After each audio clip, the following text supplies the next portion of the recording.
Thank you. انشاءاللہ تعالیٰ آپ کی باری پر ضرور جواب پیش کیا جائے گا.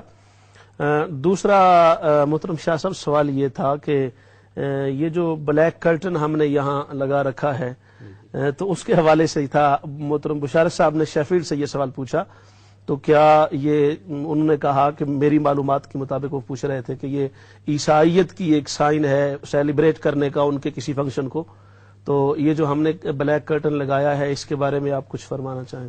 دیکھیے, جو چیز عیسائی مذہب کی پہچان ہو اس میں جو ریزمبلنس ہے یا اس میں جو مشابہت ہے اس سے تو اسلام منع کرتا ہے. لیکن اگر کوئی چیز عیسائی مذہب کی پہچان نہیں ہے, ویسے وہ لوگ بھی استعمال کرتے ہیں اور ہم بھی اس چیز کو استعمال کر لیتے ہیں, تو اس میں شرعی طور پر کوئی قباحت نہیں ہے. تو میں نہیں سمجھتا کہ یہ بلیک کرٹن جو ہے وہ عیسائی مذہب کی کوئی پہچان ہے اور اس پہچان کو ہم ریزمبل کر رہے ہیں یا اس کی مشابہت اختیار کر رہے ہیں. جزاکم اللہ. شاہ صاحب نے بڑا پیارا جواب ارشاد فرما دیا کہ وہ ایسی کوئی بھی بات جو کسی مذہب کی پہچان ہو اور نشانی اور علامت ہو اس کو تو صاف ظاہر ہے ان کی اتباع میں استعمال ہم نہیں کرتے, نہ ہی کرنا چاہیے. باقی اس حد تک اس میں مزید تفصیل کیا ہے ہم چلتے ہیں محترم المقام سید شاہ صاحب کی طرف. محترم محمد عرفان مشہدی دامت برکاتہم القدسیہ ان سے اس پر چند ریمارکس لیتے ہیں.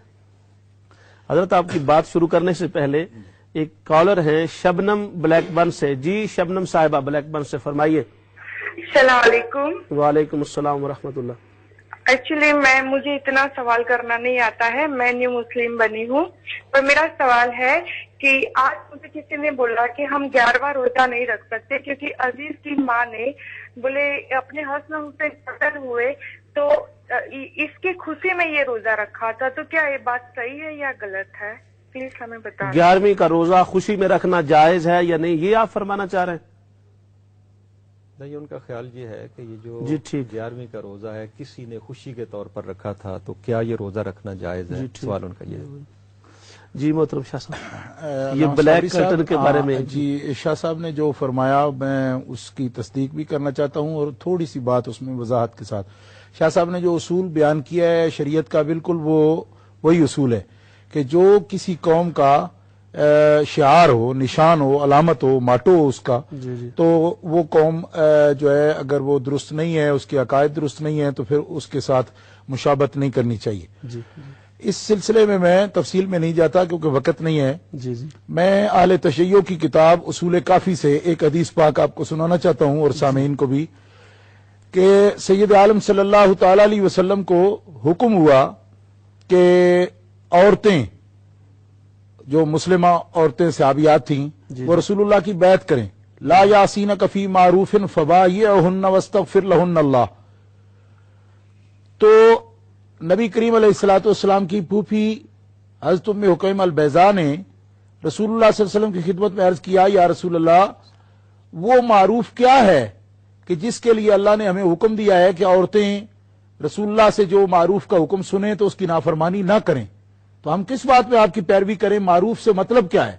تو رسول اللہ صلی اللہ علیہ وسلم نے فرمایا, پھوپھی میں نے تم سے اس بات پر عہد لیا ہے اور تمہاری بیعت اسلام کے بعد اس بات پر میں تم سے بیعت لے رہا ہوں کہ جب بھی کسی کو صدمہ پہنچے تو وہ اپنا چہرہ نہ پیٹے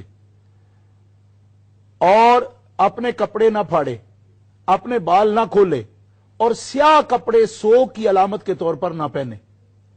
اصول کافی میں حضرت امام جعفر صادق رضی اللہ تعالیٰ عنہ کی یہ روایت موجود ہے. جی ٹھیک. ایک قوم جو اپنے آپ کو اسلام ہی کا فرقہ بتاتی ہے وہ سوگ میں سیاہ کپڑے پہنتی ہے. جی جی جی. اور مکمل سیاہ کپڑے سوگ میں پہننا ان 10 دنوں میں تشبہ بنے گا اس فرقے کے ساتھ. لہذا اس وقت میں بول رہا ہوں اور اس وقت سیاہ جبہ میں نے بھی پہنا ہوا ہے, لیکن دستار میں نے اہل سنت کے امتیاز کے طور پر میں نے سفید باندھی ہے. ٹھیک. اس لیے مکمل سیاہ کپڑے پہننے میں جیسے شاہ صاحب قبلہ نے فرمایا بالکل اسی طرح تشبہ ہو جائے گا بدعقیدہ لوگوں سے, اہل تشیع سے. لہذا اہل السنہ والجماعہ کو سوگ میں سیاہ کپڑے نہیں پہننے چاہیے اور اس سے رسول اللہ نے لا کے ساتھ منع فرمایا ہے. تو شاہ صاحب یہ کرٹن, اس کا مطلب ہے کرٹن جو ہے وہ پھر جائز رہے گا چونکہ وہ سوگ میں تو یہ لگایا نہیں گیا, ایک غم کا اظہار ہے, غم کا دکھ کا اظہار کے طور پہ نہیں. سوگ کی کیفیت جو ہوتی ہے اس کا اظہار کرنا اگر مقصد ہوگا پھر جائز نہیں ہوگا. ٹھیک. اور اسی طرح کوئی سیاہ کپڑے پورے کے پورے پہن کے پھرتا ہے تو تشبہ بنے گا اہل تشیع کے ساتھ، جو یقیناً جو ہے اہل بدعت ہیں اور بدعقیدہ ہیں، مبتدع ہیں۔ تو مبتدعین سے فرق کے لیے مکمل سیاہ کپڑے پہننا ان 10 دنوں میں خصوصاً منع ہونے چاہیے۔